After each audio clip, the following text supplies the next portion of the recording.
እኔ በልጅነቴ የሶስተኛ ክፍል እና የአራተኛ ክፍል ተማሪ እያለሁ ግማሽ የሚያህሉ መምህራኖቼ ጓደኞቼ ነበሩ እና በጣም ተንጠራርቼ አቅፊያቸው ስለሚሄድ ብዙ ጓደኞቼ ይናደዱና ይሰድቡኝ ነበር።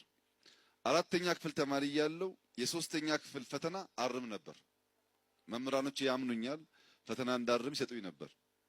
አንድም ቀን በኔ እድሜ ጓደኛ ኖሮኝ አያውቅም። የሚገርማችሁ ትግል ገብቼ በአመቱ ገደማ ወለጋ ነበርኩ። አባዱላ ላገኘው አዲስ አበባ መጣሁ። አባዱላ ማለት በዚያ ጊዜ ስሙን ለመጥራት የሚያስፈራ በጣም የከበደ ሰው ነው ለኛ። በኔና በሱ መካከል 20-30 ሰዎች ሊኖሩ ይችላሉ። የሩቅ መሪ ነው። መጥቼ ጉለሌ ካላገኘሁት ብዬ ጊዜ የለውም ሲባል አልቅሼ ቡና እየጠጣው ከሱ ጋር 30 ደቂቃ አውርቼ ከዚያ በኋላ ለረጅም ዓመታት ላለፉት 20 ምናምን ዓመታት የቅርብ ጓደኛዬ ሚስጥረኛዬ ነው። ምናልባት ግን አባቴ ሊሆን ይችላል በእድሜ